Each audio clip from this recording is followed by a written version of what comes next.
Saat acara kumpul bersama arisan keluarga, ayahku bertanya dengan heran, "Sayang, kenapa kamu datang naik taksi? Apa mobil yang kami berikan saat ulang tahunmu sedang rusak?" Sebelum aku sempat menjawab, suamiku tersenyum dan berkata, "Mobil itu sekarang milik ibuku, dia lebih membutuhkan." Ayahku terdiam sejenak, dan apa yang ia lakukan setelah itu membuatku benar-benar bangga padanya.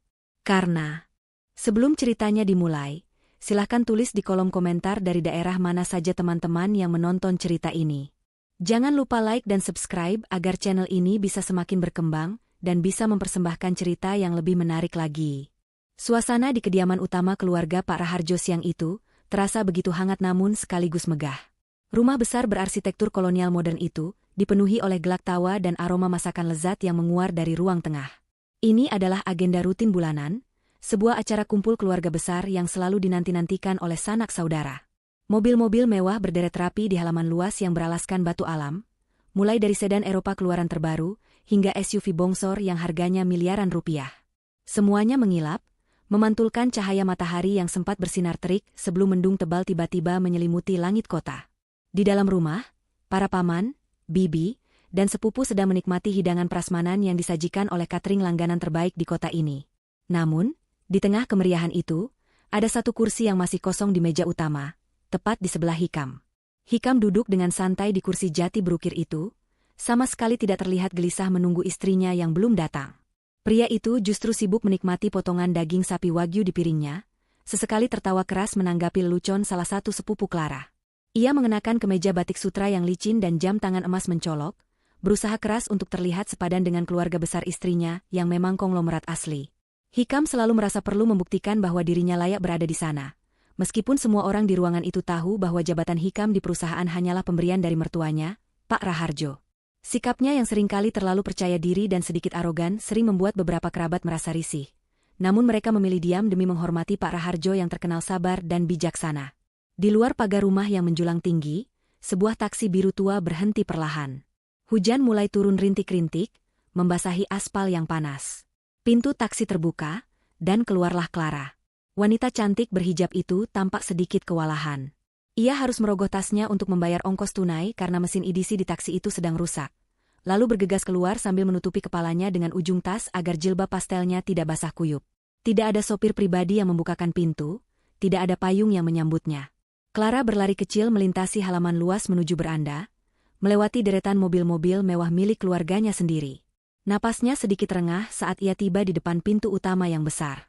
Ia merapikan pakaiannya sejenak, mengusap titik-titik air hujan di bahunya, lalu menarik napas panjang untuk menenangkan diri sebelum masuk ke dalam kandang macan yang penuh dengan mata penilai. Ketika Clara melangkah masuk ruang tengah, keheningan menyapa sejenak sebelum suara obrolan kembali berdengung, namun volumenya jelas menurun. Mata semua orang tertuju padanya. Penampilan Clara terlihat sederhana namun tetap anggun, kontras dengan kemewahan yang melingkupinya. Wajahnya tampak lelah, ada guratan penat di bawah matanya yang ia coba tutupi dengan senyum tipis. Ia berjalan mendekati meja utama tempat ayahnya, Pak Raharjo, duduk di ujung meja sebagai kepala keluarga. Pak Raharjo menatap putrinya dengan tatapan tajam namun penuh kasih. Ia melihat sepatu Clara yang sedikit kotor terkena cipratan air hujan dan ujung gamisnya yang lembab. Naluri seorang ayah langsung bekerja, mendeteksi ketidakberesan yang selama ini coba disembunyikan oleh putrinya. Pak Raharjo meletakkan sendoknya perlahan, menciptakan denting halus yang entah mengapa terdengar begitu nyaring di telinga semua orang yang berada di dekatnya. Ia menatap Clara yang baru saja mencium tangannya dengan takzim, lalu beralih menatap Hikam yang masih asyik mengunyah tanpa sedikitpun bergeser atau menawarkan kursi untuk istrinya. Pak Raharjo berdeham pelan, cukup untuk membuat obrolan di meja itu terhenti total. Dengan suara baritonnya yang tenang namun berwibawa, ia bertanya, sebuah pertanyaan sederhana yang akan mengubah nasib menantunya selamanya. Ia bertanya mengapa Clara datang terlambat dan mengapa putrinya itu terlihat basah kuyup seolah baru saja turun dari kendaraan umum, padahal ia baru saja memberikan hadiah ulang tahun yang sangat spesifik untuk kenyamanan putrinya itu. Pak Raharjo bertanya dengan nada heran tentang keberadaan mobil Hyundai Palisade terbaru yang ia kirimkan minggu lalu. Apakah mobil itu sedang rusak sehingga Clara harus bersusah payah naik taksi di tengah cuaca yang tidak bersahabat? Clara terdiam, bibirnya sedikit bergetar.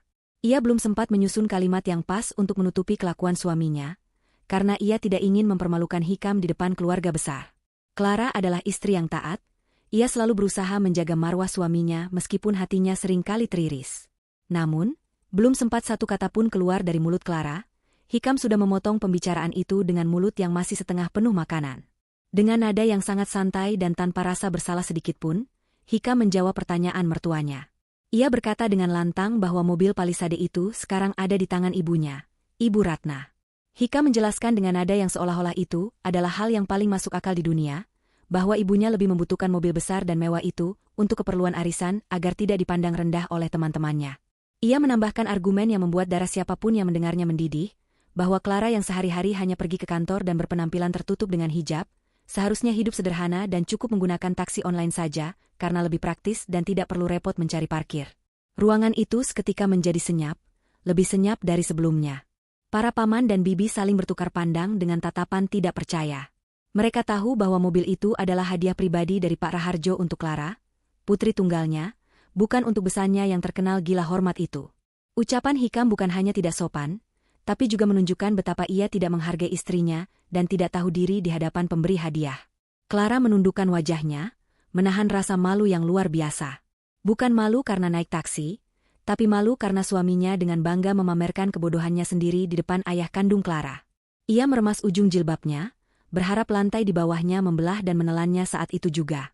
Hatinya sakit mendengar suaminya lebih memprioritaskan gengsi ibunya daripada kenyamanan istrinya sendiri. Namun, reaksi Pak Raharjo sungguh di luar dugaan Hikam. Ayah Clara itu tidak menggebrak meja, tidak berteriak, bahkan wajahnya tidak memerah karena marah. Pak Raharjo hanya terdiam sejenak, menatap menantunya lekat-lekat seolah sedang mengamati seekor serangga yang aneh. Lalu, sebuah senyuman tipis terbit di bibirnya, senyuman yang tidak mencapai matanya. Ia mengangguk-angguk pelan, seolah memahami logika sesat yang baru saja dilontarkan Hikam.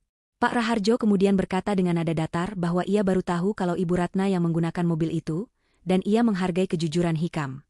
Hikam, yang merasa tanggapan mertuanya itu sebagai tanda persetujuan, atau setidaknya tanda ketidakberdayaan orang tua menghadapi anak muda, tersenyum lebar dengan penuh kemenangan. Ia merasa hebat karena berhasil mengatur aset keluarga istrinya tanpa perlawanan.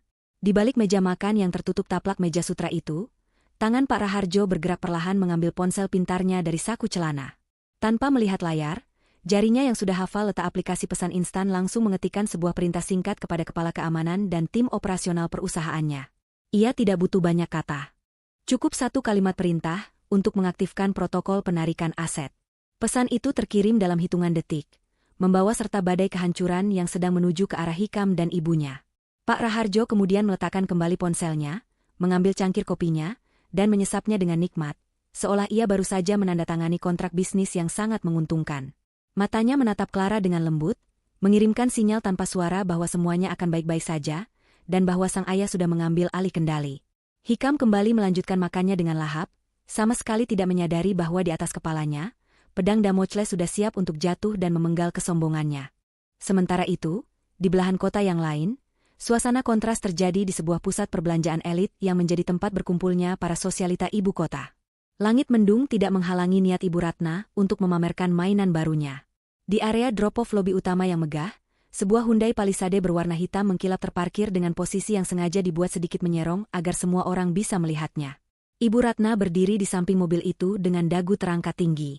Ia mengenakan pakaian bermerek dari ujung rambut sampai ujung kaki, yang warnanya bertabrakan satu sama lain demi menunjukkan logo jenama semata. Tas tangan kulit buaya tiruan tersangkut di lengannya, dan jari-jarinya dipenuhi cincin emas yang berkilauan berlebihan. Di sekeliling Ibu Ratna, 5 orang teman arisannya berdiri dengan tatapan yang beragam. Ada yang menatap dengan kagum, ada yang iri, dan ada pula yang mencibir diam-diam karena tahu latar belakang keluarga Ibu Ratna yang sebenarnya biasa saja. Namun, hari ini panggung adalah milik Ibu Ratna. Dengan suara yang sengaja dikeraskan, ia bercerita bahwa mobil besar nan gagah ini adalah hadiah spesial dari putra kesayangannya, Hikam. Ia membual bahwa bisnis Hikam sedang meroket tajam, sehingga mampu membelikannya mobil seharga hampir 1 miliar rupiah secara tunai, tanpa kredit.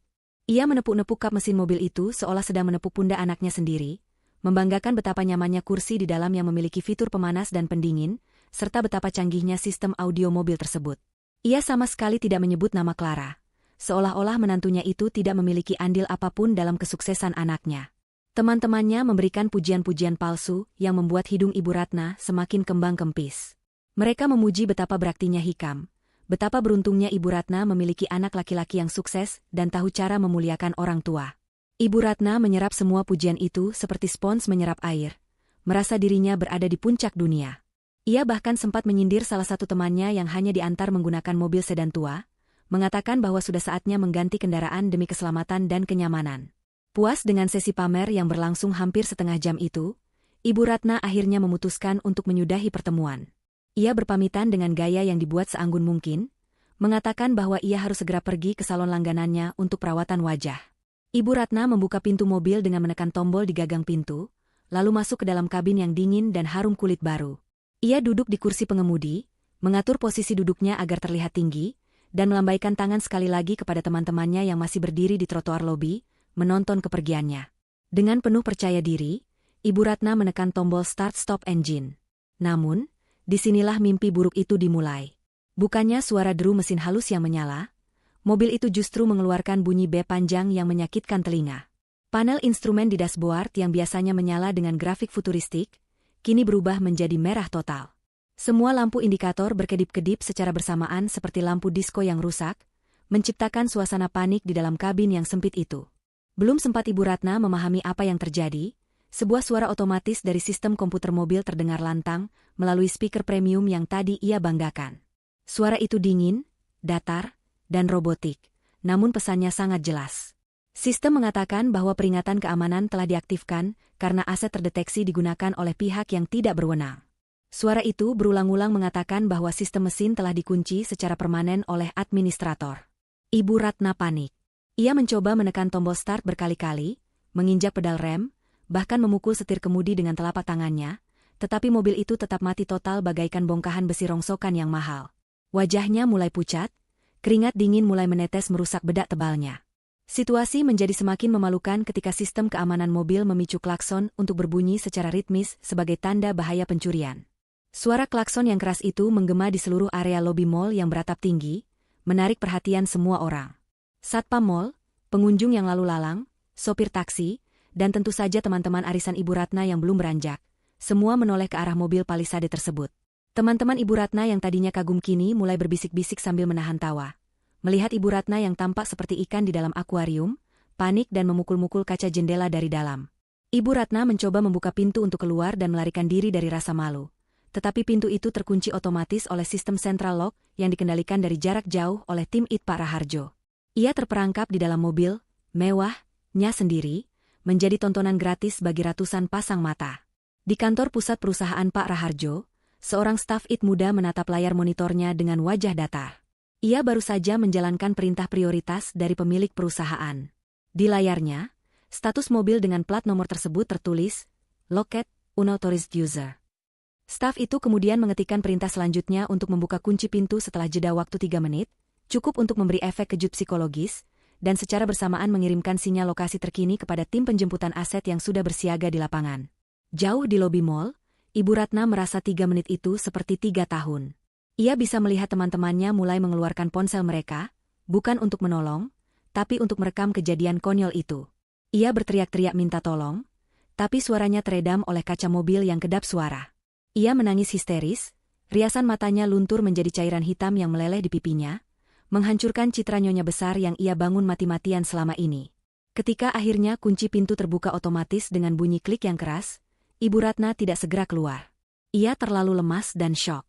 Namun, ia tidak punya pilihan lain karena dari kejauhan, sebuah truk derek towing berwarna oranye cerah dengan logo perusahaan besarnya, sudah memasuki area lobi, membelah kerumunan orang. Petugas yang turun dari truk itu bukanlah sopir derek biasa yang kusam, melainkan 2 orang petugas keamanan berseragam safari hitam yang berbadan tegap dan berwajah tegas. Mereka berjalan lurus menuju mobil Ibu Ratna dengan langkah pasti, membawa map berisi dokumen legal penyitaan aset. Saat itulah Ibu Ratna menyadari bahwa ini bukan sekadar kerusakan mesin biasa. Ini adalah serangan balik, dan ia sedang berada di garis depan medan perang, tanpa senjata apapun selain gengsinya yang sudah hancur lebur. Suasana di lobi pusat perbelanjaan yang tadinya hanya ramai oleh aktivitas pengunjung biasa, kini berubah menjadi arena pertunjukan yang mencekam sekaligus menggelikan. Kedatangan truk derek besar berwarna oranye dengan lampu rotar yang berputar tanpa suara itu, membelah kerumunan manusia seperti Musa membelah laut. Di sisi kanan dan kiri badan truk tersebut, tertulis jelas nama perusahaan besar milik ayah Clara, sebuah nama yang sangat disegani di dunia bisnis nasional. 2 orang petugas keamanan berbadan tegap yang turun dari truk itu bukanlah sopir sembarangan. Mereka mengenakan seragam safari hitam yang rapi, lengkap dengan lencana perusahaan di dada dan alat komunikasi yang terpasang di telinga. Wajah mereka datar, dingin, dan profesional, tanpa sedikitpun keraguan dalam langkah kaki mereka saat menuju mobil Hyundai Palisade yang kini mogok di tengah jalur drop-off VIP. Ibu Ratna masih terkurung di dalam mobil dengan napas memburu.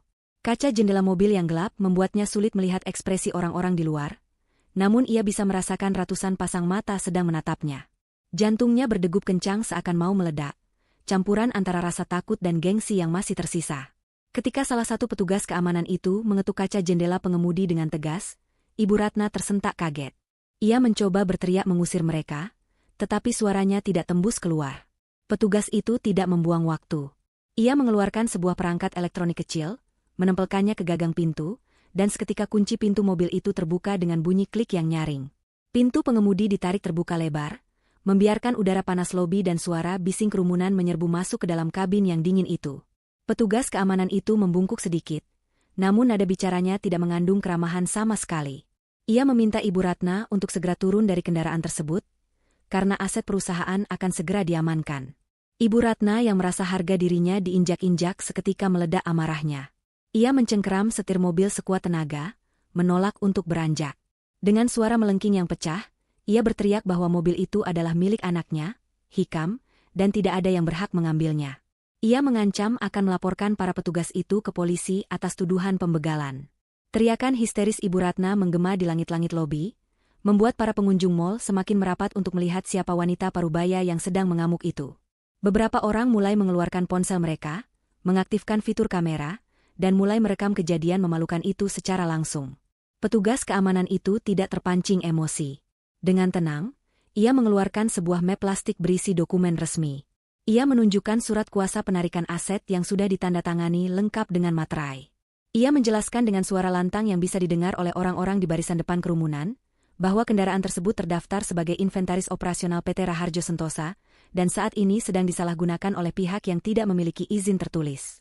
Kata-kata aset perusahaan, dan disalahgunakan, berdengung di telinga teman-teman sosialita Ibu Ratna yang masih berdiri mematung di trotoar.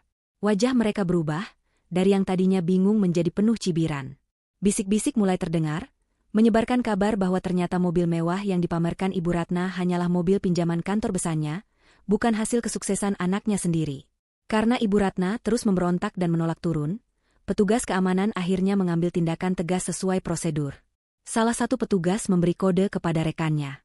Mereka berdua dengan cekatan namun tidak menyakiti, melepaskan cengkeraman tangan Ibu Ratna dari setir. Ibu Ratna meronta-ronta seperti anak kecil yang tantrum, kakinya menendang-nendang udara, tetapi tenaga wanita parubaya yang jarang berolahraga itu tentu tidak sebanding dengan tenaga 2 satpam terlatih. Dalam hitungan detik, Ibu Ratna berhasil dikeluarkan dari mobil. Ia terhuyung-huyung dan hampir jatuh ke aspal jika tidak menahan keseimbangannya dengan berpegangan pada tiang lobi. Tas tangan palsunya terjatuh. Isinya berhamburan keluar, lipstik murah, tisu kusut, dan dompet tebal yang ternyata hanya berisi struk belanjaan. Adegan selanjutnya adalah puncak dari segala rasa malu. Petugas derek dengan cepat memasang pengait ke bagian bawah bumper depan mobil Palisade itu. Mesin derek menderu, menarik mobil besar itu naik ke atas bak truk dengan mulus. Ibu Ratna berlari mengejar, memukuli bodi truk sambil menangis meraung-raung, memohon agar mobil itu tidak dibawa pergi. Ia berteriak memanggil nama Hikam, seolah anaknya bisa tiba-tiba muncul dan menyelamatkannya. Namun, tidak ada pahlawan yang datang. Truk itu perlahan bergerak menjauh, membawa serta simbol status sosial yang selama ini dibangga-banggakan Ibu Ratna. Ia tertinggal sendirian di tengah jalan, rambutnya yang tadi disasak tinggi kini berantakan, maskaranya luntur membuat wajahnya terlihat seperti hantu di siang bolong. Orang-orang di sekitarnya tidak ada yang menolong. Mereka justru sibuk mengunggah video kejadian itu ke media sosial. Salah satu teman arisan Ibu Ratna, wanita bermulut tajam yang tadi sempat disindir soal mobil tuanya, berjalan mendekat dengan senyum sinis. Ia tidak mengulurkan tangan untuk membantu Ibu Ratna berdiri, melainkan hanya berkata pelan namun menusuk, menyuruh Ibu Ratna untuk memesan ojek online saja karena sepertinya, mobil anaknya, sedang ada urusan bisnis. Kata-kata itu disambut tawa kecil dari teman-teman lainnya. Ibu Ratna menatap sekeliling dengan nanar. Dunianya yang dibangun di atas kebohongan runtuh seketika. Notifikasi di ponsel salah satu pengunjung berbunyi, video Ibu Ratna diseret satpam sudah masuk akun gosip kota dengan ribuan penonton dalam hitungan menit. Judulnya begitu menyakitkan. Mertua gaya elit, ternyata mobil tarikan leasing besan. Kembali ke kediaman Pak Raharjo, suasana pesta masih berlangsung dengan tenang, kontras sekali dengan kekacauan yang baru saja terjadi di lobi mall.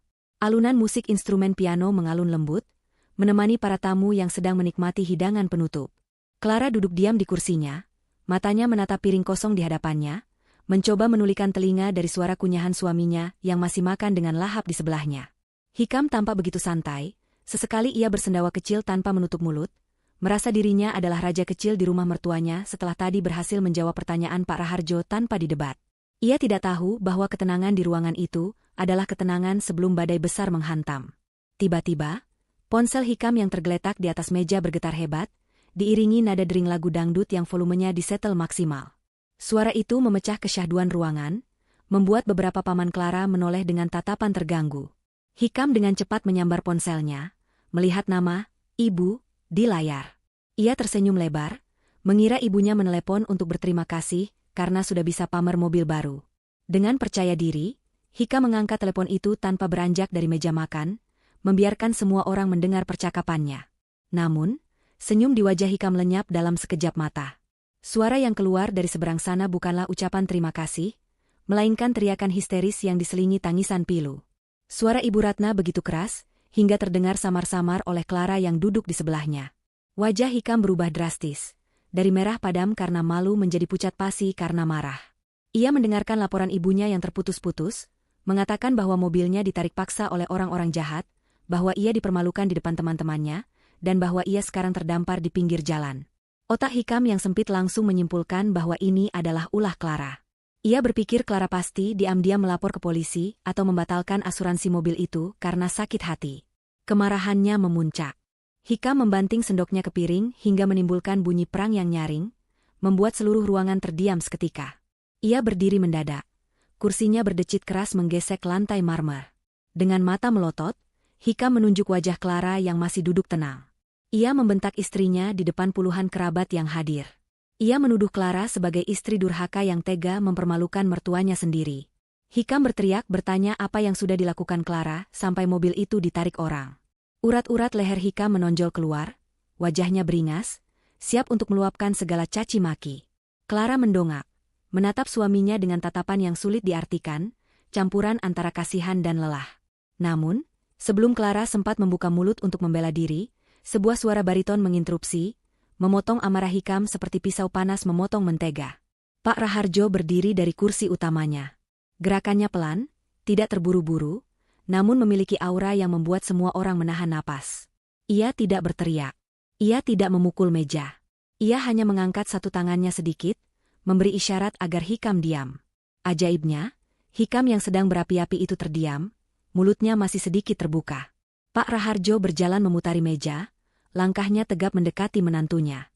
Ia berhenti tepat 2 langkah di depan Hikam, menatap mata pria muda itu dengan sorot mata yang tajam dan menusuk. Sorot mata seorang pengusaha yang sudah memakan banyak lawan bisnis. Pak Raharjo berkata dengan nada datar bahwa tidak ada yang salah dengan mobil itu. Ia menjelaskan bahwa mobil itu ditarik karena pemilik aslinya, yaitu perusahaan, memutuskan bahwa pemakainya saat ini tidak layak. Hikam ternganga, mencoba memproses kata-kata mertuanya. Pak Raharjo melanjutkan ucapannya, kali ini dengan nada yang lebih dingin. Ia mengatakan bahwa ia mendengar Ibu Hikam membutuhkan kendaraan, jadi ia mempersilakan Hikam untuk segera menyusul ibunya yang sedang kepanasan di pinggir jalan. Hikam gelagapan, ia mencoba membela diri dengan mengatakan bahwa ia harus kembali ke kantor, tetapi Pak Raharjo memotongnya lagi. Dengan ketenangan yang mematikan, Pak Raharjo memberitahu Hikam sebuah fakta baru. Ia meminta kunci mobil sedan yang dibawa Hikam, mobil dinas yang selama ini dipakai Hikam untuk bekerja. Hikam refleks memegang saku celananya, enggan menyerahkan kunci itu. Pak Raharjo tersenyum tipis. Senyum yang mengerikan. Ia berkata bahwa mobil itu adalah fasilitas untuk karyawan. Dan karena per jam 5 sore hari ini nama Hikam sudah dicoret dari daftar karyawan perusahaan karena pelanggaran etika berat dan penyalahgunaan aset, maka Hikam tidak lagi berhak atas mobil tersebut. Berita pemecatan itu disampaikan begitu saja, di sela-sela acara makan keluarga, seolah-olah Pak Raharjo sedang membicarakan cuaca. Darah di wajah Hikam seolah tersedot habis. Kakinya lemas. Ia dipecat? Di depan semua keluarga istrinya? Ia mencoba mencari dukungan, menoleh ke arah paman dan bibi Clara, tetapi mereka semua memandanginya dengan tatapan jijik dan dingin. Tidak ada satupun yang bersimpati. Pak Raharjo mengulurkan tangannya, meminta kunci. Dengan tangan gemetar, Hikam merogoh saku dan menyerahkan kunci mobil sedan itu. Rasanya seperti menyerahkan nyawanya sendiri. Tanpa mobil itu, dan tanpa pekerjaan, ia bukanlah siapa-siapa. Namun, penghinaan itu belum selesai. Pak Raharjo merogoh saku batiknya sendiri, mengeluarkan selembar uang kertas berwarna merah. Uang 100.000 rupiah. Ia melipat uang itu dengan rapi, lalu menyelipkannya ke dalam saku kemeja batik sutra Hikam yang mahal. Pak Raharjo menepuk saku itu pelan, lalu berbisik namun cukup keras untuk didengar orang di sekelilingnya. Ia berkata bahwa uang itu adalah ongkos untuk naik ojek. Karena taksi premium terlalu mahal, dan Hikam harus mulai belajar berhemat seperti yang ia katakan tadi soal Clara. Pak Raharjo kemudian memberi kode mata kepada kepala keamanan rumah yang sudah berdiri siaga di sudut ruangan.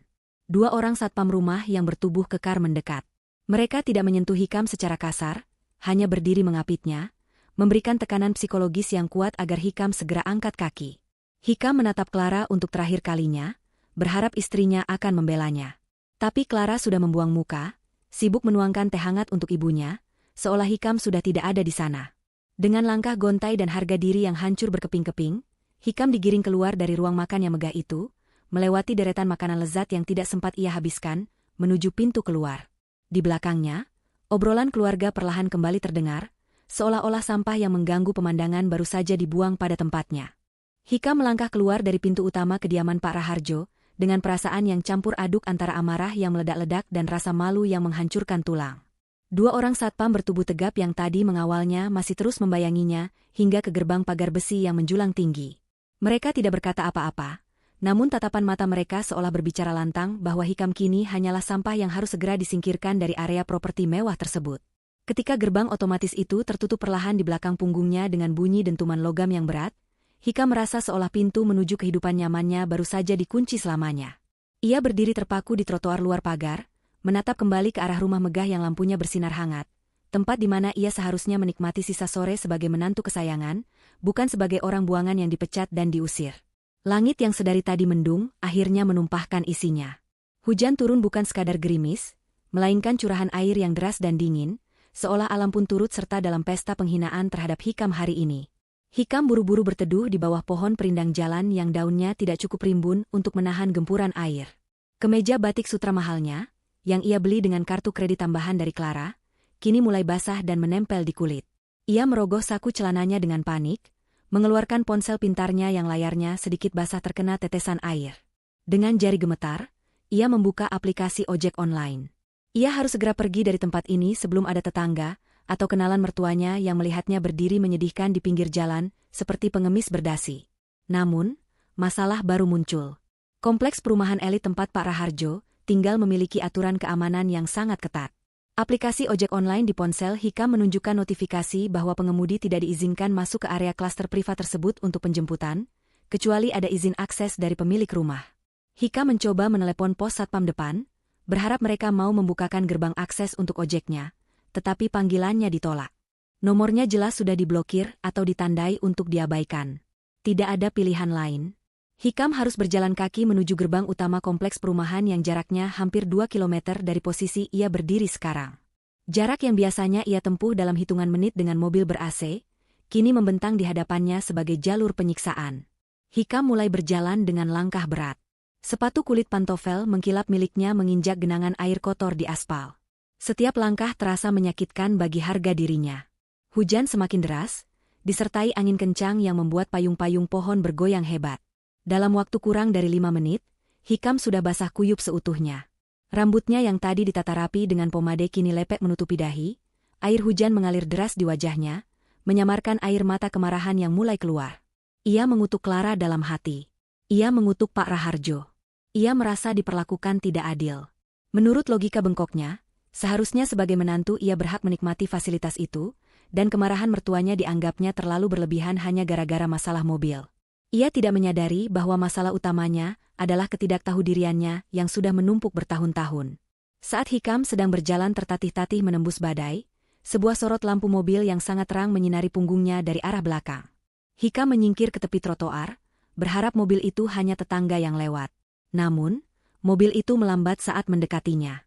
Itu adalah sebuah SUV besar berwarna putih mutiara, jenis mobil yang sama persis dengan yang ditarik dari ibunya tadi siang. Namun ini adalah unit yang benar-benar baru dan plat nomornya masih merah. Hikam menoleh, berharap mungkin ada sedikit belas kasihan. Mungkin Pak Raharjo berubah pikiran dan menyuruh sopir mengantarnya ke depan. Kaca jendela mobil itu bening karena dirawat dengan lapisan penolak air terbaik, sehingga Hikam bisa melihat dengan jelas siapa yang ada di dalamnya. Di kursi pengemudi, duduk Pak Raharjo. Pria parubaya itu menyetir dengan santai, satu tangan memegang kemudi, wajahnya tenang dan kering, menikmati musik klasik yang terdengar samar dari luar. Di sebelahnya, duduk Clara. Istrinya itu sudah mengganti pakaiannya dengan busana yang lebih hangat. Clara sedang memegang cangkir tumbler berisi minuman panas, wajahnya terlihat damai. Saat mobil itu melintas pelan tepat di samping Hikam, waktu seolah berjalan lambat. Hikam menatap lekat-lekat wajah istrinya, berharap Clara akan menoleh, melihat suaminya yang kedinginan, dan meminta ayahnya berhenti. Namun, harapan itu hancur. Clara menatap lurus ke depan. Tatapannya kosong, seolah Hikam hanyalah tiang listrik atau tong sampah di pinggir jalan yang tidak layak mendapatkan perhatian. Tidak ada kebencian di mata Clara, yang ada hanya ketidakpedulian yang mutlak. Mobil itu pun kembali melaju, bannya melindas genangan air yang cukup dalam, menyipratkan lumpur coklat pekat tepat ke celana bahan Hikam yang sudah basah. Hikam berdiri mematung, mandi lumpur dan air hujan, menatap lampu belakang mobil mewah itu menghilang di tikungan jalan menuju gerbang keluar, meninggalkan ia sendirian dalam dingin yang menusuk tulang. 1 jam kemudian, Hikam akhirnya sampai di rumah kontrakannya. Rumah yang selama ini ia sebut sebagai rumah pribadinya, meski sebenarnya uang sewa dan cicilannya dibayar penuh oleh Clara. Tubuhnya menggigil hebat, bibirnya membiru kedinginan. Ia masuk ke dalam rumah dengan membanting pintu, berharap menemukan sedikit kehangatan atau setidaknya tempat untuk meluapkan emosi. Namun, pemandangan yang menyambutnya di ruang tamu justru membuat kepalanya semakin pening.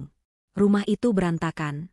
Di sofa ruang tamu, Ibu Ratna duduk dengan posisi meringkuk, rambutnya acak-acakan, dan sisa maskara luntur masih membekas di pipinya. Ibunya juga basah kuyup. Sepertinya tadi ia juga kesulitan mendapatkan tumpangan yang layak dari mall dan harus berjuang sendiri. Melihat Hikam pulang dengan keadaan yang sama menyedihkannya, Ibu Ratna bukannya bertanya kabar atau mengambilkan handuk, melainkan langsung berdiri dan meledak dalam amarah. Ia menunjuk-nunjuk wajah Hikam, berteriak menanyakan di mana tanggung jawab Hikam sebagai anak laki-laki. Ibu Ratna menceritakan kembali tragedi di mall dengan versi yang sudah didramatisir, mengatakan bahwa ia diperlakukan seperti kriminal dan ditertawakan oleh seluruh kota. Ia menyalahkan Hikam yang tidak becus mengurus istri, menuduh Hikam terlalu lembek pada Clara, sehingga menantunya itu berani bertindak kurang ajar dengan menarik mobil fasilitas. Teriakan Ibu Ratna melengking, memenuhi ruangan rumah yang tidak terlalu besar itu, membuat telinga Hikam berdenging. Hikam, yang sudah lelah fisik dan mental, tidak tahan lagi. Untuk pertama kalinya dalam hidupnya, ia membalas teriakan ibunya. Ia melempar tas kerjanya ke lantai, dan berteriak bahwa semua ini terjadi karena keserakahan ibunya yang ingin pamer. Hikam mengatakan bahwa ia dipecat, diusir, dan dipermalukan di depan keluarga besar Pak Raharjo, karena mulut ibunya yang tidak bisa dijaga soal kepemilikan mobil itu. Ibu Ratna terdiam sejenak mendengar kata, dipecat, matanya membelalak. Namun, ego wanita itu terlalu tinggi untuk mengakui kesalahan. Ia justru membalikan fakta, mengatakan bahwa kalau Hikam benar-benar sukses dan kaya raya seperti yang selalu ia banggakan, pemecatan itu tidak akan menjadi masalah. Pertengkaran ibu dan anak itu berlangsung sengit, saling melempar kesalahan, membuka aib satu sama lain yang selama ini mereka tutupi dengan kedok keluarga harmonis dan kaya. Perdebatan itu baru terhenti ketika perut mereka berbunyi nyaring secara bersamaan. Rasa lapar mengambil alih emosi. Mereka baru sadar bahwa sejak siang tadi, belum ada satupun makanan yang masuk ke perut mereka. Makanan mewah di pesta Pak Raharjo sudah menjadi kenangan, dan Ibu Ratna juga belum sempat makan siang di mall karena sibuk pamer. Kelelahan akibat stres dan hujan-hujanan membuat rasa lapar itu terasa menyakitkan. Hikam menghela napas panjang, mencoba menurunkan egonya. Ia duduk di sofa yang basah terkena bajunya, lalu mengeluarkan ponselnya lagi. Ia berniat memesan makanan cepat saji yang banyak dan mahal untuk meredakan stres mereka berdua. Pikirnya, setidaknya makanan enak bisa sedikit mengobati hari yang buruk ini. Hikam membuka aplikasi pesan antar makanan. Jarinya dengan cepat memilih menu paket keluarga dari restoran ayam goreng favoritnya, ditambah beberapa menu sampingan dan minuman besar. Total tagihannya mencapai hampir Rp300.000. Tanpa ragu, ia menekan tombol pesan, memilih metode pembayaran kartu kredit yang sudah tersimpan di aplikasi. Lingkaran loading berputar di layar ponselnya. Hikam menunggu sambil menelan ludah, membayangkan ayam goreng panas yang renyah. Namun, alih-alih notifikasi pesanan diterima, sebuah pesan error berwarna merah muncul di layar. Transaksi gagal. Pembayaran ditolak oleh bank penerbit. Hikam mengerutkan kening. Ia berpikir mungkin ada gangguan jaringan. Ia mencoba lagi, kali ini menggunakan kartu kredit kedua, kartu platinum yang selama ini ia banggakan di depan teman-temannya. Hasilnya sama, declinet. Keringat dingin mulai muncul di pelipisnya, bercampur dengan air hujan yang belum kering. Ia mencoba kartu debit, kartu belanja, semua kartu yang terdaftar di dompet digitalnya. Satu persatu, semuanya menolak transaksi. Saat itulah realita menamparnya dengan keras. Ia baru ingat bahwa semua kartu itu adalah kartu tambahan suplementari yang induk rekeningnya adalah rekening gaji Clara. Selama ini, Clara lah yang membiayai gaya hidup mereka, dan Hikam hanya menumpang gesek. Jari Hikam gemetar hebat. Ia membuka aplikasi mobile banking untuk mengecek saldo rekening pribadinya, rekening gaji dari pekerjaannya di perusahaan Pak Raharjo. Angka yang tertera di layar membuatnya lemas, Rp150.000. Hanya itu sisa uang hasil kerjanya sendiri, sisanya sudah habis untuk cicilan barang-barang elektronik ibunya bulan lalu. Rekening itu pun kini statusnya mungkin akan segera dibekukan karena ia sudah dipecat. Hikam menatap Ibu Ratna dengan wajah pucat pasi. Ia berkata terbata-bata bahwa semua kartu tidak bisa dipakai, Clara sudah memblokir semuanya. Ibu Ratna menjerit frustrasi, melempar bantal sofa ke arah Hikam, meratapi nasibnya yang harus kelaparan di rumah sendiri. Seolah penderitaan itu belum cukup lengkap, tiba-tiba terdengar bunyi bip-bip-bip yang nyaring dan konstan dari arah meteran listrik di luar rumah. Itu adalah suara peringatan saldo token listrik yang sudah kritis. Hikam dan Ibu Ratna saling berpandangan dalam ketakutan. Selama ini, token listrik selalu diisi otomatis oleh asisten rumah tangga Pak Raharjo yang mengurus kebutuhan logistik anak-anaknya. Kini, tidak ada lagi fasilitas itu. Bunyi peringatan itu terdengar seperti hitung mundur bom waktu. Hikam merogoh sakunya, mencari uang tunai pemberian Pak Raharjo tadi. Uang 100.000 itu basah kuyup dan lecek. Belum sempat ia berpikir untuk lari membeli pulsa listrik di minimarket depan, bunyi cetek terdengar keras. Seketika itu juga, seluruh lampu di rumah padam. Kipas angin berhenti berputar. Televisi mati. Kegelapan total menyelimuti mereka. Rumah kontrakan itu menjadi gelap gulita, hanya diterangi oleh kilat petir dari luar jendela yang sesekali menyambar. Di dalam kegelapan itu, terdengar isak tangis Ibu Ratna yang mulai merengek seperti anak kecil yang ketakutan. Hikam duduk bersandar di sofa dalam gelap, perutnya perih karena lapar, badannya menggigil kedinginan, dan dompetnya kosong melompong. Malam ini, untuk pertama kalinya dalam hidupnya yang manja, Hikam merasakan apa itu miskin yang sesungguhnya. Tidak ada makanan, tidak ada cahaya, dan tidak ada jalan keluar. Pagi itu matahari terbit dengan terik yang menyengat, kontras dengan suasana suram di dalam rumah kontrakan Hikam yang masih gelap gulita tanpa aliran listrik. Hikam terbangun dengan tubuh lengket penuh keringat, karena kipas angin dan pendingin ruangan yang mati total sepanjang malam. Ia membuka matanya dengan kepala yang berdenyut nyeri, sisa-sisa stres dan kelaparan semalam masih menghantui fisiknya. Tidak ada sarapan yang tersedia di meja makan, tidak ada aroma kopi yang biasanya diseduh oleh asisten rumah tangga, dan yang paling parah, tidak ada air bersih yang mengalir di kamar mandi karena pompa air juga bergantung pada listrik yang sudah diputus. Dengan terpaksa, Hikam mandi menggunakan sisa air di bak mandi yang sudah keruh, lalu mengenakan kembali kemeja kerjanya yang kemarin basah kuyup. Kemeja itu kini kering namun kusut, berbau apek, dan noda lumpur di celananya masih terlihat samar meski sudah digosok dengan kain basah. Ia menatap cermin yang retak di sudut kamar, melihat pantulan dirinya yang kacau balau, wajah kusam, mata merah kurang tidur, dan janggut yang mulai tumbuh tidak rapi. Namun, egonya yang besar masih memaksanya untuk berangkat ke kantor. Dalam benaknya yang masih menyangkal realita, ia berpikir bahwa pemecatan kemarin hanyalah gertakan emosional Pak Raharjo semata. Ia yakin jika ia datang dan meminta maaf, atau setidaknya menunjukkan dedikasi kerja, mertuanya itu akan luluh. Perjalanan menuju kantor pusat yang biasanya ia tempuh dengan nyaman di dalam sedan berpendingin udara kini, menjadi siksaan tersendiri. Hikam harus berjalan kaki ke jalan raya, lalu berdesak-desakan di dalam bus kota yang penuh sesak dengan aroma keringat ribuan penumpang lain. Ia berdiri terhimpit di dekat pintu, menjaga agar sepatu pantofelnya tidak terinjak, sambil menahan rasa mual akibat perut yang kosong. Sesampainya di kawasan bisnis segitiga emas, Hikam berjalan menuju gedung pencakar langit milik Pak Raharjo dengan langkah yang diusahakan tegap.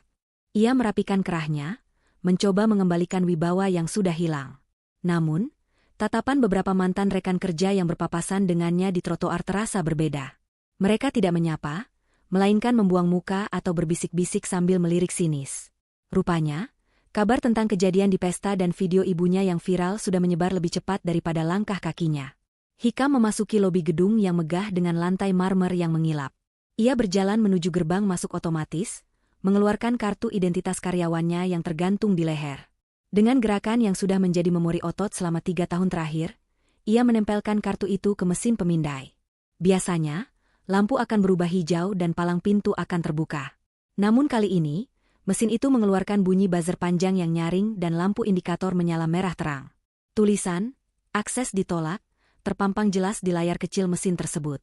Hikam mencoba menempelkannya lagi, sekali, 2 kali, 3 kali, dengan kepanikan yang mulai merayap naik ke tenggorokannya. Antrean karyawan di belakangnya mulai menggerutu kesal. Bunyi penolakan itu terdengar seperti sirene yang mengumumkan statusnya sebagai orang buangan. Sebelum Hikam sempat memukul mesin itu karena frustrasi, 2 orang petugas keamanan gedung yang berbadan besar sudah berdiri di hadapannya. Salah satu dari mereka adalah kepala regu keamanan yang dulu sering Hikam suruh-suruh untuk membelikan rokok atau membawakan barang belanjaan ibunya. Namun hari ini, tatapan petugas itu dingin dan asing, seolah ia sedang melihat orang asing yang mencurigakan. Petugas itu tidak memberi hormat. Dengan suara datar dan tegas, ia memberitahu Hikam bahwa ia dilarang masuk ke area kantor. Perintah itu datang langsung dari direksi, dan nama Hikam sudah masuk dalam daftar hitam keamanan gedung. Hikam mencoba membantah, berteriak bahwa ia ingin bertemu dengan Direktur HRD untuk meluruskan kesalahpahaman, tetapi petugas itu hanya menggeleng kaku. Petugas keamanan itu kemudian membungkuk sedikit untuk mengambil sebuah kotak kardus bekas mie instan yang sudah diletakkan di bawah meja resepsionis. Ia menyodorkan kotak itu ke dada Hikam dengan kasar. Di dalam kotak itu, tergeletak barang-barang pribadi Hikam yang sudah dibersihkan dari meja kerjanya. Sebuah bingkai foto dirinya dan Clara yang kacanya sudah retak. Muk kopi bertuliskan, "Bos", stapler, dan beberapa batang pulpen murah. Di atas tumpukan barang rongsokan itu, tergeletak sebuah amplop putih tersegel dengan kop surat resmi perusahaan. Itu adalah surat pemutusan hubungan kerja. Hikam membuka amplop itu dengan tangan gemetar. Matanya menyapu baris demi baris kalimat hukum yang baku namun mematikan. Alasan pemecatan tertulis dengan huruf tebal, pelanggaran berat kode etik, penyalahgunaan aset perusahaan, dan perilaku yang mencoreng citra korporasi. Tidak ada pesangon. Tidak ada surat rekomendasi kerja. Yang ada hanyalah pemberitahuan bahwa ia harus mengembalikan semua inventaris atau akan dipidanakan. Hikam berdiri terpaku di tengah lobi yang ramai, memeluk kotak kardus itu seperti orang linglung. Ia merasa telanjang di hadapan ratusan orang yang lalu lalang. Rasa malunya membakar wajah hingga ke telinga. Ia berbalik badan dan berjalan gontai keluar gedung, menjauh dari tempat yang dulu memberinya identitas dan kebanggaan. Ia duduk di bangku taman kota tak jauh dari sana, mengeluarkan ponselnya. Ia tidak mau menyerah. Ia yakin dengan pengalamannya selama 3 tahun di perusahaan besar, ia bisa dengan mudah mendapatkan pekerjaan di tempat lain, bahkan mungkin di perusahaan kompetitor Pak Raharjo. Dengan sisa kuota internet yang menipis, ia mulai menelepon beberapa kenalannya di perusahaan saingan. Panggilan pertama tersambung ke seorang manajer pemasaran di perusahaan properti lain yang dulu pernah mencoba membajaknya. Hikam berusaha terdengar ceria, menyapa dengan akrab, dan basa-basi sejenak sebelum mengutarakan niatnya bahwa ia sedang mencari tantangan baru. Namun, nada suara orang di seberang sana terdengar canggung dan terburu-buru. Orang itu memotong pembicaraan Hikam dan berkata terus terang bahwa ia sudah mendengar apa yang terjadi. Ia menjelaskan bahwa industri bisnis ini sangat sempit, dan kabar tentang penyalahgunaan aset adalah racun bagi reputasi siapapun. Tidak ada perusahaan bona fide yang berani mempekerjakan seseorang yang dipecat langsung oleh Pak Raharjo, dengan catatan integritas yang buruk. Orang itu meminta maaf lalu menutup telepon dengan cepat. Hikam mencoba menelepon kontak kedua, ketiga, hingga ke-10. Hasilnya sama. Ada yang tidak mengangkat, ada yang langsung memblokir nomornya, dan ada yang terang-terangan berkata bahwa nama Hikam sudah masuk dalam daftar hitam asosiasi HRD industri tersebut. Pak Raharjo benar-benar menutup semua pintu. Hikam tidak hanya kehilangan pekerjaan, ia kehilangan masa depannya. Di bawah terik matahari Jakarta yang kejam, Hikam menyadari bahwa ia kini adalah pengangguran dengan reputasi sampah yang tidak laku dijual dimanapun. 1 minggu berlalu sejak insiden pengusiran itu, dan hidup Hikam semakin terperosok ke dalam lubang kesulitan. Ia dan ibunya bertahan hidup di rumah kontrakan gelap itu dengan menjual satu persatu barang elektronik yang tersisa, mulai dari televisi hingga blender, ke tukang loa keliling dengan harga sangat murah. Uang hasil penjualan itu hanya cukup untuk makan nasi bungkus sehari sekali, dan membeli lilin untuk penerangan. Di tengah keputusasaan itu, datanglah seorang kurir pengadilan yang mengantarkan surat panggilan sidang. Clara resmi menggugat cerai. Hikam membaca surat gugatan itu dengan mata berbinar licik. Otak manipulatifnya melihat ini bukan sebagai akhir, melainkan sebagai peluang emas. Ia berpikir tentang harta Gonogini. Selama 3 tahun menikah, kekayaan Clara dan pemberian Pak Raharjo sangatlah banyak. Menurut logika Hikam, ia berhak atas setengah dari harta itu karena ia adalah suami sah. Ibu Ratna, yang sedang mengunyah nasi bungkus dingin di sudut ruangan, langsung bersemangat ketika mendengar soal gugatan harta itu. Ia membisikkan racun ke telinga anaknya, menyuruh Hikam untuk menuntut pembagian rumah mewah yang mereka tingpati dulu, mobil, dan saham perusahaan. Ibu Ratna meyakinkan Hikam bahwa hukum pasti memihak suami dan Clara tidak akan tega membiarkan mantan suaminya melarat. Dengan sisa uang terakhir, Hikam menyewa seorang pengacara murah yang berkantor di ruko pinggiran kota, seorang pengacara yang lebih banyak membual daripada memenangkan kasus. Namun Hikam sudah tidak punya pilihan lain. Ia datang ke pengadilan dengan keyakinan semu bahwa ia akan keluar sebagai jutawan baru. Hari persidangan tiba. Suasana di pengadilan agama terasa kaku dan dingin. Hikam datang mengenakan kemeja terbaiknya yang tersisa, meski terlihat sedikit longgar karena berat badannya turun drastis dalam seminggu terakhir. Ia duduk di kursi tergugat dengan wajah yang dibuat semiskin mungkin untuk memancing simpati hakim, namun matanya memancarkan keserakahan. Di sisi lain ruangan, pintu terbuka dan masuklah Clara. Penampilan wanita itu sungguh berbeda. Ia terlihat bercahaya, mengenakan gamis berwarna biru laut yang elegan dan jilbab syari yang menjuntai rapi. Wajahnya bersih, tenang, dan memancarkan aura ketegasan yang belum pernah Hikam lihat sebelumnya. Clara tidak datang sendiri. Ia didampingi oleh tim pengacara hukum keluarga terbaik di negeri ini, orang-orang berjas mahal yang membawa tas kerja kulit berisi tumpukan dokumen. Persidangan dimulai dengan agenda pembacaan gugatan dan jawaban. Ketika tiba giliran membahas harta bersama, pengacara Hikam langsung menyerang dengan tuntutan yang tidak masuk akal. Ia meminta pembagian aset senilai miliaran rupiah, mengklaim bahwa Hikam memiliki andil dalam mengelola bisnis keluarga dan menjaga stabilitas rumah tangga. Hikam bahkan dengan berani menambahkan air mata buaya, mengatakan bahwa ia telah diusir secara tidak manusiawi tanpa membawa harta sedikitpun. Ia menuntut kompensasi material dan imaterial. Ibu Ratna yang duduk di kursi pengunjung mengangguk-angguk setuju, matanya berbinar membayangkan uang yang akan mereka terima. Namun, senyum kemenangan di wajah Hikam dan ibunya tidak bertahan lama. Pengacara utama Clara, seorang pria parubaya dengan kacamata tebal dan tatapan setajam elang, berdiri dengan tenang. Ia tidak membantah klaim Hikam dengan kata-kata emosional, melainkan dengan data. Ia meminta izin kepada majelis hakim untuk menyajikan bukti audit forensik keuangan rumah tangga selama 3 tahun pernikahan. Pengacara itu membuka sebuah kotak besar berisi tumpukan rekening koran, tagihan kartu kredit, dan bukti transfer yang tebalnya seperti batu bata. Ia mulai memaparkan fakta yang mengejutkan. Ternyata, selama menikah, Hikam tidak pernah memberikan nafkah 1 rupiah pun kepada Clara. Gaji Hikam yang tidak seberapa itu selalu habis digunakan untuk keperluan pribadi dan gaya hidup Ibu Ratna. Lebih parah lagi, pengacara Clara menunjukkan bukti bahwa semua fasilitas mewah yang dinikmati Hikam dan ibunya, liburan ke luar negeri, tas-tas bermerek Ibu Ratna, perhiasan, hingga biaya renovasi rumah ibunya di kampung, semuanya dibayar menggunakan kartu kredit tambahan atas nama Clara. Secara hukum, penggunaan dana tersebut tanpa izin tertulis dan di luar kewajaran nafkah suami istri dikategorikan sebagai utang.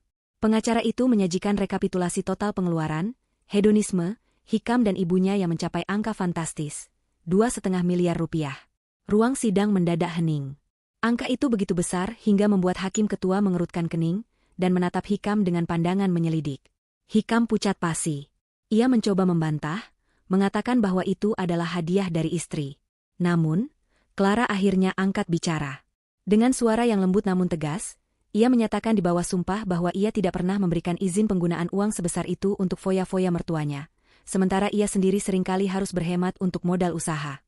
Clara mengungkapkan bahwa selama ini ia diam karena ingin menjaga keutuhan rumah tangga. Tetapi karena Hikam yang memulai tuntutan Gonogini, maka ia berhak menagih kembali uangnya. Pengacara Clara kemudian mengajukan gugatan rekonvensi, gugatan balik. Ia meminta agar Hikam mengembalikan seluruh uang tersebut, atau aset yang dibeli dengan uang itu akan disita sebagai ganti rugi. Palu hakim diketuk dengan suara yang menggelegar, terdengar seperti vonis mati bagi masa depan Hikam. Majelis hakim, setelah menimbang bukti-bukti yang tak terbantahkan, memutuskan untuk mengabulkan gugatan cerai Clara dan menolak seluruh tuntutan Gonogini Hikam. Lebih lanjut, hakim memutuskan bahwa Hikam terbukti memiliki kewajiban pengembalian dana yang digunakan secara tidak sah. Sebagai jaminannya, hakim memerintahkan penyitaan aset atas nama tergugat atau keluarganya yang terbukti dibeli dari aliran dana tersebut. Itu artinya, rumah satu-satunya milik Ibu Ratna di kampung, yang sertifikatnya baru saja ditebus menggunakan uang kartu kredit Clara, akan disita oleh negara untuk dilelang. Mendengar putusan itu, Ibu Ratna menjerit histeris di ruang sidang. Tubuhnya mengejang, matanya terbelalak tidak percaya bahwa keserakahannya justru menjadi bumerang yang menghancurkan sisa harta yang ia miliki. Ia jatuh pingsan di lantai pengadilan, menciptakan kegaduhan. Hikam terpaku di kursinya, tubuhnya lemas seolah tulang-tulangnya dicabut. Ia menatap Clara, berharap ada belas kasihan di mata wanita yang pernah mencintainya itu. Namun Clara sudah berdiri, merapikan jilbabnya, dan berjalan keluar ruang sidang tanpa menoleh sedikit pun. Di belakangnya, para petugas medis masuk untuk menggotong Ibu Ratna, sementara Hikam menyadari bahwa ia baru saja menggali kuburannya sendiri.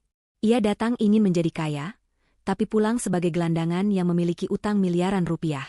Kehidupan Hikam dan Ibu Ratna berubah 180 derajat setelah palu hakim diketuk di pengadilan agama. Eksekusi penyitaan aset berlangsung jauh lebih cepat dan lebih kejam daripada yang pernah mereka bayangkan. Rumah satu-satunya milik Ibu Ratna di kampung halaman, yang selama ini selalu diagung-agungkan sebagai simbol kesuksesan perantauan anak lelakinya, kini telah dipasangi plang besi berwarna merah mencolok bertuliskan kalimat penyitaan oleh negara. Tidak ada lagi tempat untuk pulang, tidak ada lagi aset untuk digadaikan, dan tidak ada lagi sisa uang di rekening untuk sekadar menyewa tempat tinggal yang layak. Mereka diusir paksa dari kontrakan sebelumnya karena sudah menunggak pembayaran selama 2 bulan berturut-turut, dan kini mereka terdampar di sebuah petak kontrakan kumuh di pinggiran kota yang sangat padat. Lokasi tempat tinggal baru mereka berada di ujung gang sempit yang becek, di mana sinar matahari sulit menembus karena terhalang atap-atap rumah yang saling berimpitan. Dinding kontrakan itu terbuat dari batako kasar yang belum diplester semen, atap asbesnya bocor di sana-sini menciptakan noda air di langit-langit, dan udara di dalamnya terasa pengap bercampur bau selokan yang menggenang tepat di depan pintu kayu yang sudah lapuk. Di dalam petak sempit itu, kemewahan adalah kata yang sudah punah. Tidak ada lagi kasur pegas empuk yang biasa memanjakan punggung mereka, tidak ada pendingin udara yang menyejukkan kulit, hanya selembar tikar pandan tipis yang menjadi alas tidur mereka berdua di atas lantai semen yang dingin. Setiap malam, mereka harus tidur ditemani nyamuk-nyamuk ganas yang berdengung lapar dan suara berisik tikus yang berlarian di plafon rumah. Ibu Ratna, wanita yang dulu selalu tampil memukau dengan perawatan kulit jutaan rupiah dan pakaian bermerek, kini tampak seperti orang yang sama sekali berbeda. Wajahnya kusam dan berminyak, keriput halus mulai terlihat jelas dan dalam karena gerusan stres, serta tidak adanya nutrisi yang baik. Rambutnya yang dulu selalu ditata rapi di salon mahal, kini seringkali lepek, berbau apek, dan hanya diikat asal-asalan dengan karet gelang bekas nasi bungkus. Tidak ada lagi teman-teman sosialita yang memuji, yang ada hanyalah tetangga-tetangga yang menatap curiga. Setiap hari, Ibu Ratna harus bangun sebelum azan subuh berkumandang. Bukan untuk pergi senam pagi atau persiapan arisan seperti kebiasaan lamanya, melainkan untuk mulai bekerja sebagai buruh cuci gosok bagi tetangga-tetangganya yang rata-rata adalah buruh pabrik. Demi menyambung hidup agar tidak mati kelaparan, mantan sosialita palsu ini terpaksa merendahkan dirinya melakukan pekerjaan kasar yang dulu sangat ia hina. Tangan halusnya yang dulu hanya memegang cangkir teh porselen, kini menjadi kasar, kapalan, dan pecah-pecah akibat terkena detergen murah yang panas di kulit. Seringkali ia menangis sendirian di kamar mandi umum saat sedang menyikat noda di baju orang lain, meratapi nasibnya yang harus menjadi pelayan bagi orang-orang yang status ekonominya dulu ia anggap rendahan. Namun, tetangga kontrakan tidak ada yang bersimpati padanya. Mereka justru sering mencibir dan memarahi Ibu Ratna karena kerjanya yang lamban, kurang bersih, dan masih suka mengeluh soal kualitas sabun cuci. Keadaan Hikam tidak kalah menyedihkan. Bahkan bisa dibilang ia mengalami kehancuran mental yang lebih parah daripada ibunya. Ijazah sarjana dari universitas ternama yang dulu ia bangga-banggakan setiap kali melamar kerja, kini tidak lebih berharga dari kertas pembungkus gorengan. Cap hitam sebagai karyawan yang tidak jujur, pelaku penggelapan aset, dan orang yang dipecat secara tidak hormat oleh perusahaan besar Pak Raharjo, membuatnya ditolak mentah-mentah di semua perusahaan. Bahkan perusahaan kecil yang sedang membutuhkan staf administrasi pun, enggan mempekerjakan orang dengan catatan integritas yang buruk seperti Hikam. Dunia korporat telah menutup pintu rapat-rapat baginya. Akhirnya, demi bisa makan sesuap nasi, Hikam terpaksa membuang jauh-jauh gengsi setinggi langit yang dulu ia miliki. Ia bekerja serabutan di pasar induk kota sebagai kuli panggul harian. Setiap malam hingga dini hari, Hikam harus memanggul karung-karung beras, sayuran, dan bawang seberat 50 kg dari truk ekspedisi ke lapak pedagang. Punggungnya yang biasa bersandar nyaman di kursi ergonomis kantor ber-AC, kini lecet, memar, dan membungkuk menahan beban berat yang menyiksa tulang belakangnya. Kulitnya yang dulu bersih terawat karena rajin perawatan, kini terbakar matahari, hitam legam, berminyak, dan penuh daki yang sulit hilang meski digosok sabun. Kakinya yang dulu selalu terbungkus sepatu pantofel kulit mengkilap, kini hanya beralaskan sandal jepit tipis yang sudah putus disambung peniti, melangkah di atas beceknya pasar yang penuh sampah busuk. Hikam seringkali harus berebut angkutan barang dengan kuli lain yang lebih kuat, dan tak jarang ia didorong hingga jatuh ke lumpur, menjadi bahan tertawaan orang-orang pasar yang tidak tahu bahwa ia dulu adalah seorang manajer muda yang arogan. Setiap kali Hikam pulang ke kontrakan peta itu dengan tubuh remuk redam dan upah recehan yang hanya cukup untuk membeli 2 bungkus nasi dengan lauk tempe dan sayur nangka, suasana di rumah bukan memberinya ketenangan untuk beristirahat, melainkan menyambutnya dengan neraka baru. Pertengkaran antara ibu dan anak itu menjadi makanan sehari-hari yang tidak terelakkan. Ibu Ratna yang tidak terima hidup susah terus-menerus menyalahkan Hikam atas semua penderitaan ini. Dengan suara melengking, ia memaki Hikam sebagai anak laki-laki yang tidak berguna, yang bodoh karena tidak becus menjaga istri kaya raya dan sholehah seperti Clara. Ia terus mengungkit-ungkit masa lalu, mengatakan bahwa seandainya Hikam lebih pintar mengambil hati Pak Raharjo dan tidak terlalu jujur soal mobil itu, mereka tidak akan berakhir di tempat sampah seperti ini. Hikam yang sudah lelah fisik dan mental, tidak lagi dia menerima cacian seperti dulu saat ia masih menjadi anak penurut. Rasa hormatnya pada sang ibu telah terkikis habis oleh kenyataan pahit. Ia membalas makian ibunya dengan kata-kata yang jauh lebih kejam dan menyakitkan. Ia berteriak di depan wajah ibunya bahwa semua ini adalah karma dari mulut sombong dan gaya hidup pamer Ibu Ratna, yang ingin terlihat kaya dengan mobil Palisade curian. Hikam menyalahkan keserakahan ibunya yang memaksanya untuk korupsi kecil-kecilan dan berbohong, yang akhirnya membuatnya kehilangan pekerjaan, istri, dan masa depan. Teriakan-teriakan penuh kebencian mereka seringkali berakhir dengan pemecahan piring plastik atau bantingan pintu yang keras, membuat tetangga sebelah dinding menggedor tembok dan mengancam akan mengusir mereka jika terus membuat keributan di tengah malam. Di dalam petak sempit yang panas dan pengap itu, kasih sayang antara ibu dan anak telah menguap tanpa sisa, digantikan oleh rasa saling benci, tuduh-menuduh, dan penyesalan mendalam yang sudah terlambat untuk diperbaiki. Mereka terjebak bersama dalam kubangan kemiskinan yang mereka gali sendiri, tanpa ada harapan untuk bisa naik kembali. 1 tahun telah berlalu sejak badai kehancuran menimpa Hikam dan ibunya, menghapus jejak kemewahan semu yang pernah mereka nikmati. Waktu terus berjalan tanpa mempedulikan nasib mereka yang terpuruk. Sementara bagi orang-orang yang sabar dan jujur, waktu membawa hadiah yang manis. Siang itu, di sebuah restoran fine dining yang terletak di kawasan bisnis paling elit di Jakarta, suasana terasa begitu sejuk, tenang, dan elegan. Restoran tersebut dikenal sebagai tempat berkumpulnya para pebisnis sukses dan kalangan atas. Lantai marmernya berkilau memantulkan cahaya lampu kristal, aroma steak panggang premium dan racikan kopi mahal memenuhi udara yang diatur suhunya dengan sempurna oleh pendingin ruangan sentral. Alunan musik jazz instrumental terdengar samar-samar, menambah kesan eksklusif tempat itu. Di salah satu meja terbaik yang terletak tepat di samping dinding kaca besar menghadap ke jalan raya utama, duduklah Clara dan ayahnya, Pak Raharjo. Penampilan Clara kini jauh lebih mempesona dan berwibawa dibandingkan setahun yang lalu. Ia mengenakan busana muslimah modern rancangan desainer ternama yang membalut tubuhnya dengan anggun, serasi dengan jilbab sutra bermotif lembut yang ia kenakan. Wajahnya bersih dan bersinar alami, memancarkan ketenangan batin dan kebahagiaan yang tidak bisa dipalsukan. Tidak ada lagi gurat kesedihan, tekanan batin, atau mata sembab seperti saat ia masih menjadi istri Hikam yang tertekan. Clara kini adalah wanita yang utuh, mandiri, dan dihormati. Hari ini adalah hari perayaan yang istimewa. Clara baru saja meresmikan pembukaan cabang kelima butik busana muslim miliknya yang kini menjadi tren di kalangan wanita muda.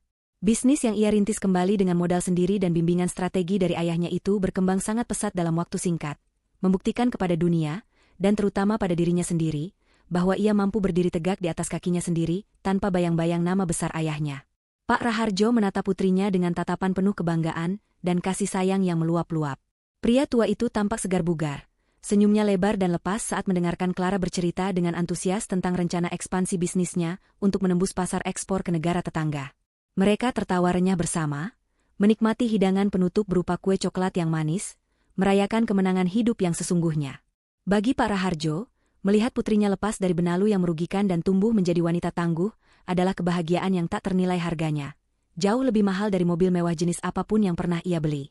Di tengah perbincangan hangat dan penuh tawa itu, pandangan Clara tidak sengaja terarah keluar jendela kaca raksasa di sebelahnya.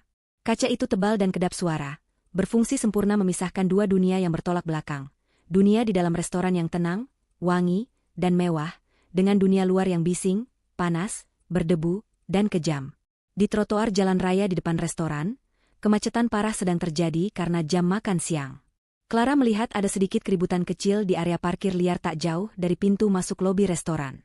Seorang tukang parkir liar dengan rompi oranye yang sudah kusam, robek, dan penuh noda oli sedang dimaki-maki habis-habisan oleh pemilik mobil mewah jenis sedan, karena dianggap lalai membiarkan mobilnya tergores stang motor yang lewat menyelinap. Tukang parkir itu menunduk dalam-dalam, memohon ampun dengan gestur tubuh yang sangat menyedihkan dan ketakutan. Ia berkali-kali menangkupkan kedua tangannya di depan dada, meminta maaf agar tidak dipukul atau dilaporkan.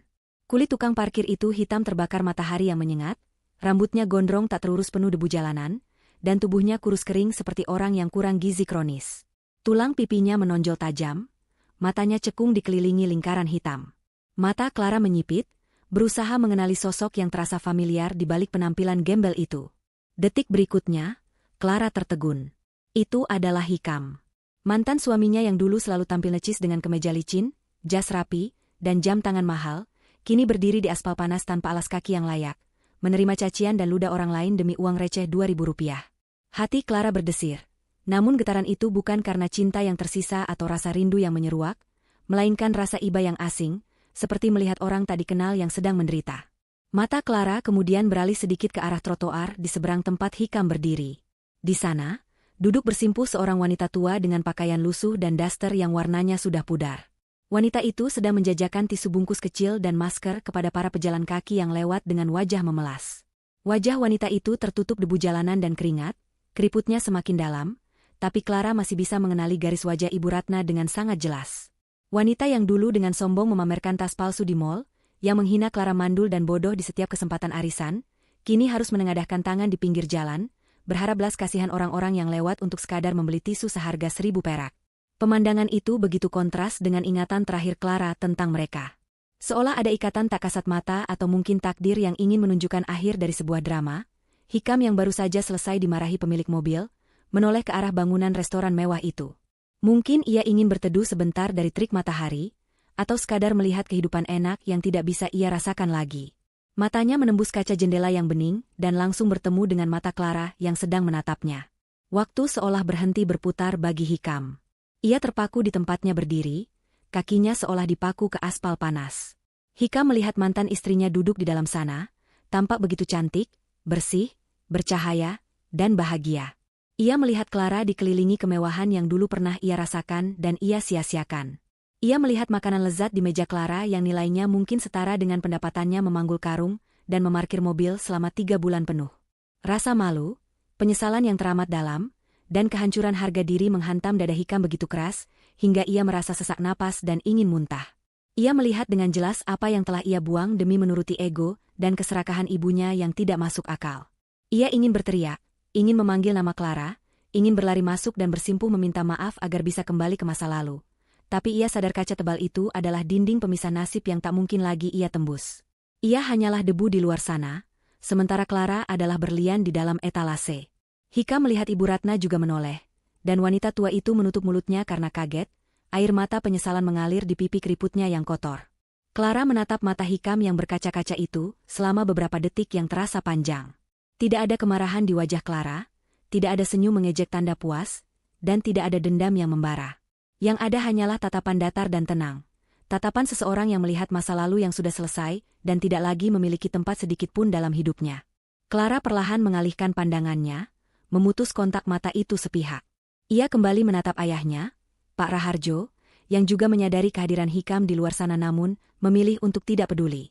Pak Raharjo hanya mengangguk pelan pada putrinya sambil tersenyum, memberikan isyarat tanpa suara bahwa semuanya sudah berlalu.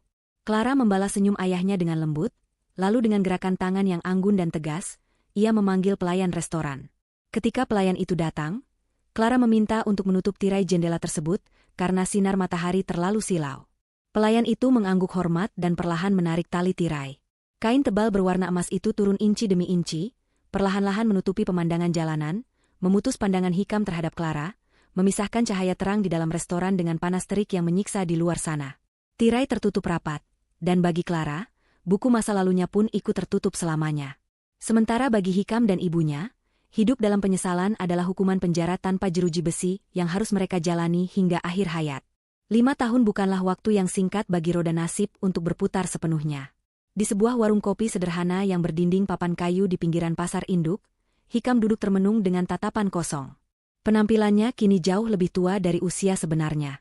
Rambutnya yang dulu hitam tebal kini mulai memutih dan menipis di beberapa bagian, kulit wajahnya kasar terbakar matahari, dan giginya mulai kuning karena terlalu banyak merokok untuk mengusir stres. Ia mengenakan kaos partai yang sudah pudar warnanya dan celana pendek yang kumal. Di hadapannya, tersaji segelas kopi hitam encer dan sepotong gorengan dingin, satu-satunya sarapan yang mampu ia beli hari ini sebelum kembali bekerja mengangkut sayur. Suara bising pasar dan teriakan pedagang seolah menjadi musik latar kehidupannya yang suram. Perhatian Hikam teralihkan ketika pemilik warung mengeraskan volume televisi tabung tua yang bertengger di atas rak berdebu. Siaran berita pagi sedang menayangkan liputan khusus tentang profil pengusaha wanita inspiratif yang sukses menembus pasar global. Jantung Hikam seakan berhenti berdetak saat melihat wajah yang muncul di layar kaca itu. Itu adalah Clara. Namun, Clara yang ia lihat di televisi sangat berbeda dengan Clara yang dulu ia kenal. Wanita itu terlihat begitu anggun, berwibawa, dan memancarkan aura kebahagiaan yang nyata. Clara sedang diwawancarai di halaman sebuah rumah mewah yang jauh lebih besar dari rumah Pak Raharjo dulu, dikelilingi oleh taman bunga yang indah. Kamera kemudian menyorot sosok di sebelah Clara. Seorang pria gagah dengan senyum ramah dan tatapan teduh sedang menggendong seorang anak laki-laki kecil yang lucu. Pria itu adalah suami baru Clara, seorang arsitek ternama yang dikenal religius dan sangat menyayangi keluarganya. Dalam wawancara itu, Clara bercerita dengan mata berbinar bahwa kesuksesannya tidak lepas dari dukungan doa suaminya yang sekarang, yang selalu memperlakukannya seperti ratu dan tidak pernah menuntut apapun selain kebahagiaan bersama. Clara juga menyebutkan bahwa ia baru saja mendirikan yayasan sosial untuk membantu wanita-wanita korban penelantaran rumah tangga, sebuah dedikasi dari masa lalunya yang kelam. Tidak ada sedikitpun penyebutan nama Hikam dalam kisah sukses itu. Bagi Clara, Hikam benar-benar sudah terhapus dari sejarah, tidak lebih dari sekadar kerikil kecil yang pernah membuatnya tersandung sebelum akhirnya bisa berlari kencang. Hikam merasakan sesak yang luar biasa di dadanya, seolah ada batu besar yang menghimpit paru-parunya. Ia melihat betapa sempurnanya hidup Clara sekarang. Ia melihat cinta yang tulus di mata suami barunya, sesuatu yang dulu gagal Hikam berikan karena ia terlalu sibuk mengejar gengsi ibunya. Penyesalan itu datang seperti ombak besar yang menghantam karang, namun kali ini ombak itu menenggelamkannya. Hikam teringat pada Ibu Ratna yang kini terbaring lumpuh di kontrakan sempit mereka karena serangan stroke ringan setahun lalu. Ibunya yang dulu sombong itu kini hanya bisa menangis dan meracau dalam tidurnya, menghabiskan hari tua dalam popok dewasa yang jarang diganti karena ketiadaan uang, tanpa ada teman sosialita yang menjenguk. Hikam meletakkan uang koin recehan di atas meja warung dengan tangan gemetar, lalu beranjak pergi meninggalkan tayangan televisi yang masih menampilkan tawa bahagia keluarga kecil Clara. Ia berjalan keluar menuju hiruk-pikuk pasar yang becek, memikul kembali karung bawang yang berat di pundaknya. Hujan mulai turun rintik-rintik, menyamarkan air mata yang akhirnya jatuh di pipi Hikam. Ia menyadari bahwa hukuman terberat bukanlah kemiskinan, melainkan kesadaran bahwa ia pernah memiliki berlian di genggamannya, namun ia membuangnya demi sebuah batu kali yang ia kira emas. Kini, ia harus menghabiskan sisa hidupnya dengan memandang kebahagiaan orang lain dari kejauhan, sementara ia sendiri terus berjalan di tempat, terperangkap dalam labirin penyesalan yang tak berujung. Cerita mereka telah usai, dengan keadilan yang tertulis sempurna oleh takdir.